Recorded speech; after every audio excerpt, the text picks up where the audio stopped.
Isaiah saw the Lord on a massive throne, high and lifted up, and his magnificent robe filled the entire temple. He sees above that 6 seraphim shaking the place with booming, "Holy, holy, holy is the Lord God Almighty. The whole earth is full of his glory."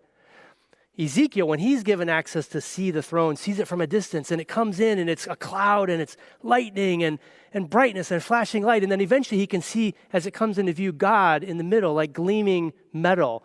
And he sees under the throne 4 living creatures, humanish, sparkling with 4 faces and 4 wings that are just shaking like an earthquake when they go. And God takes intention to say inside, underneath them, inside there's a wheel within a wheel with eyes everywhere. They can go any direction and never have to turn. They can see everywhere, any direction they want to go, they can see. Over that, he sees an expanse of awe-inspiring crystal, he says, with a throne above it that looks like a sapphire. In Revelation 4, John looks down and sees the same thing, an awe-inspiring sea of glass like crystal on a throne, with a throne like a rare jewel. He sees God on the throne with lightning and thunder flashing out from it, and around the throne a rainbow that looks like an emerald. It's so brilliant, which Ezekiel says is the appearance of God's glory. And then around that he sees the 7-fold Spirit, and then the Lamb slain as it was. And then around that he sees the creatures, the 4 living creatures, again, eyes all around. And he sees 24 elders around that with white garments and golden crowns and harps and bowls full of incense, which is the prayers of the saints. But then he sees action. He sees the creatures giving glory and honor and thanks to God with holy, holy, holy, who was and is to come. And when they do that, the elders then throw down their crowns and they honor God with, "Worthy are you, God, to receive power and wealth." Worthy are you, God, to receive glory and honor and power, because you created and sustain all things. And then around that, we have 100 million angels who are going crazy too, saying, "Worthy is the Lamb to receive power and wealth and wisdom and might and honor and glory and blessing." And then outside of that, he sees all creatures ever worshiping God and the Lamb, saying blessing and honor and glory and might forever and ever. Now, when Isaiah comes into the throne room, he is undone. He's flat out. And until he has a sin dealt with, he can't even move. But once God deals with that sin, he's like, "I'm all in. What do? I want to participate." Now, I've asked people in the past to imagine saying, "Holy, holy, holy is the Lord God Almighty," just for 5 minutes straight, and then for an hour in a day, and ask them how it feels. And they say things like tedious, boring, ugh. So how do we go from Isaiah, "I'm all in," to boring? Let me give you an example that may shed some light. When I say, "Hey, I went last week to a Michigan rivalry game at the Michigan Stadium, and for the whole time I was there, I never stopped cheering." Do you hear, boring? Or do you hear, "Man, he was delighted to go. He was engaged. He was excited. He was worshiping the activity on the field.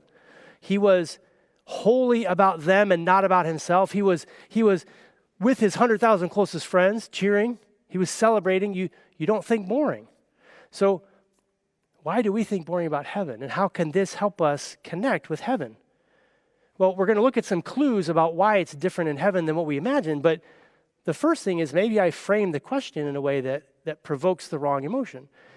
I ask the question as if "they never stop saying holy, holy, holy" is the same as "I never stopped breathing my whole life." Constant, always, all the time. Instead of intermittent, like "I've never stopped eating my whole life." Because I eat and then I don't eat, and then I eat and then I don't eat, right? I'm not eating literally every moment of every day. So maybe that's part of it.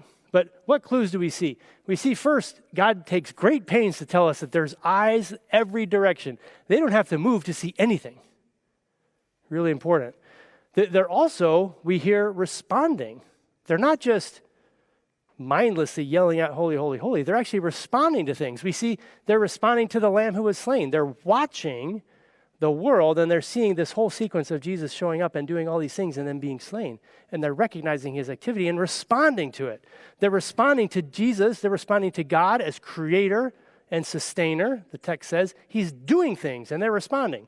They're also responding with thanks and honor and glory. They say things like, we are a kingdom of priests. You've done things that affect me and involve me, and I'm thankful. So they're not mindlessly yelling, holy, holy, holy. They're responding to things. Then we also see that the whole earth is full of his glory. And so they're actually using those eyes to watch everywhere. They're involved in the whole world. And then we see that it's actually not just them, but it's us. The incense is the prayers of the saints, John says, per God. So we are involved in what's happening there. Dear friends of mine that lived in Mozambique for a number of years in the desert as missionaries, they lived in a tent, and they sent a prayer chain email where Karen Beth was opening up and getting out the books, which are protected in plastic inside the carry-on luggage under a little plastic table in the tent. Otherwise, they get destroyed. And the dog comes crazy into the front door, and she looks, and he's responding to the snake that's sitting right there, the most deadly one in that part of Africa that 100% of the time would attack when provoked and cornered, and it's right there. And she backs out, prophesies that she'll kill it, gets the machete and kills it. She's writing this, and then what we see is she says, you'll never guess the email that I got later that day, about that very time.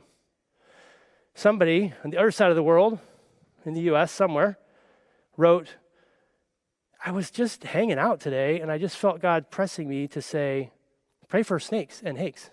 So I prayed prayer cover for you about snakes. I know it's a little crazy, but you got prayer cover today for snakes.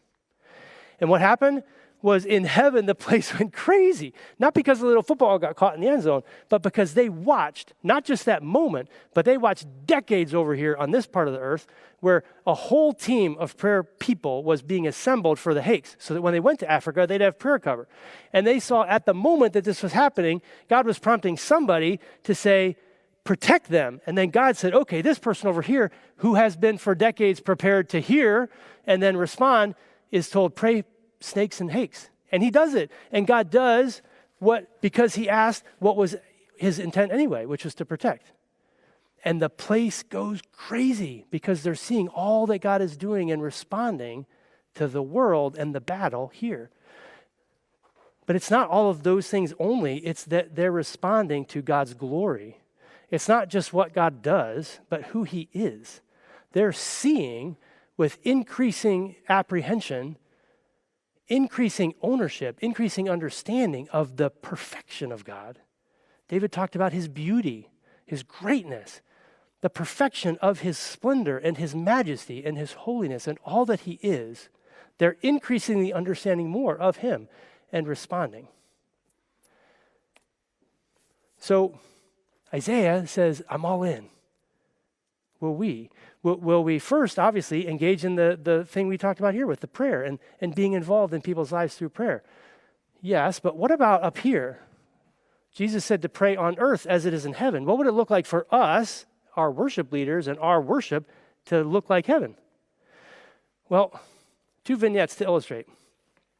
Imagine the end of the Super Bowl next year, and they zoom in on the MVP at the end, they give him the mic, and they're like, you're expecting a question like, tell me about your team. Tell me about the battle plan you had, the enemy that you just beat. And instead you hear, hey, was that cameraman not amazing? He got the perfect angle on that catch in the end zone. You'd be like, what? What are you talking about the cameraman for? The cameraman's not the point, because the cameraman's job is not to be the focus. The cameraman's job is to keep the object of worship, the person of worship, in focus. Right? Second, true story, guy is sitting there at the White House, and he's just depressed, and the little child comes up and says, why are you depressed? And he says, well, I can't get in to see President Lincoln. They won't let me in. I'm a Confederate soldier. And the kid says, that's it. Grabs his hand and says, come this way. Walks him right through the bayonets that a moment ago had prevented his passage, right past the keeper of the schedule and the keeper of priorities and the decider of who's important, and right into the room. Boom, door open. Dad, my friend wants to talk to you. You see, the Son gives access to the Father. So if we think about those two things with these people up here, Are they the worship leaders? Yes. What would it look like to make them the focus? Which they're not. It would be to say, I don't like this song. I don't like the style. I don't like the way you're singing it. I don't like the words you're using. I don't like the passage you're reading, Mark. I don't like how it's going. Focusing on everything that's not God. The Bible calls that idolatry. Instead of letting them focus us on God. This past Sunday, we sang a song, Only a Holy God. And that has words like, come and behold the one and only. He whispers and the enemy trembles. Only a God like ours could send his son to die for an enemy. We were his enemies. And they're taking us with words and they're focusing us on the object of our worship. They're bringing into focus who God is. But they're not bringing us into focus like the Michigan Stadium where they're distant players down there. They're bringing us into focus with I can crawl up on your lap, daddy, personal access, God. And so they also give us language to talk with God when we crawl up on his lap. They had us sing the song Forgiven this past week. Sorry, they had us sing the song Endless Praise this past week, which has language like, I'm going to stand with those who are hearing well done. And I'll say, Jesus, you're the faithful one. Jesus, your name is the highest. Jesus, your name is the greatest. Jesus, your name stands above them all. You see, they're inviting us with words that will bring into focus who God is and language that will help us interact with God. We also sang 1,000 generations falling down in worship to sing the Song of Ages to the Lamb. They're talking about this whole thing.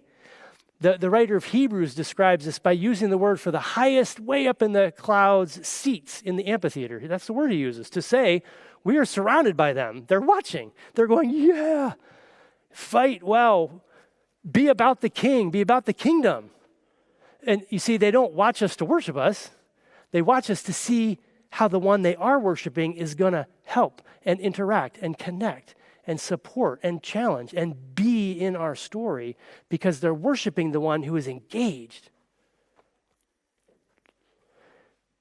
So will we pray on earth as it is in heaven, and will we engage in a watchful, worshipful celebration of God as we bring him into focus, Jesus as we bring him into focus in the power of the Spirit?